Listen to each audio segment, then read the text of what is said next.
Kaya bakit nga ba hindi na natin maalala ang memorya ng mga unang taon ng ating buhay? Alamin po natin sa Balik-Talinaw sa Pagpapatrol ni Diana Lam.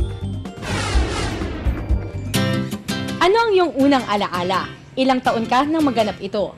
Magkakaiba man tayo ng edad na maganap ang ating mga unang alaala, isang bagay ang pare-pareho tayo. Tila nakalimutan na natin ang mga pangyayari mula sa ating pagkapanganak hanggang sa unang 2 hanggang 3 taon ng ating buhay. Pero ano kaya ang dahilan sa likod nito? Ang kawalan natin ng alaala sa unang taon ng ating buhay ay tinatawag na childhood amnesia o infantile amnesia. Base sa pag-aaral ng mga eksperto, kadalasang tumatagal ito mula sa 1 hanggang 3 o 4 na taon ng ating buhay.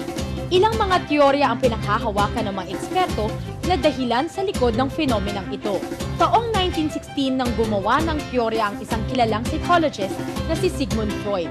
Ayon sa kanya, marami tayong mga traumatic na alaala sa ating kabataan, kaya't pilit na kinakalimutan ito ng ating isip o ang tinatawag na repression. Isa pang teorya ng mga eksperto ay dahil umano sa pag-develop ng ating mga utak. Bagaman naaalala natin ito sa maikling panahon, hindi natin ito nadadala sa ating pagtanda dahil sa patuloy na pagbabago at paghulma ng ating utak. Nawawala ang mga alaala na ito. Isang pag-aaral na sumusuporta dito ay ang pag-aaral na ginawa ni Dr. Paul Franklin at Sheena Jocelyn taong 2013. Ayon sa kanila, ang infantile amnesia ay dulot ng mabilis na pag-produce ng mga bagong neurons sa ating hippocampus, ang parte ng ating utak na responsable sa ating long-term memory o ang pangmatagalang memorya. Habang neurons naman ay ang cells sa ating utak. Habang tayo'y lumalaki, nagkakaroon ng bagong mga neurons na nagdudulot ng bagong organisasyon at mga koneksyon sa ating utak. Dahil dito, ilang mga unang memorya ang natatanggal upang hindi ito makasagabal at mapataas ang kapasidad ng ating isipan para sa bagong kaalaman.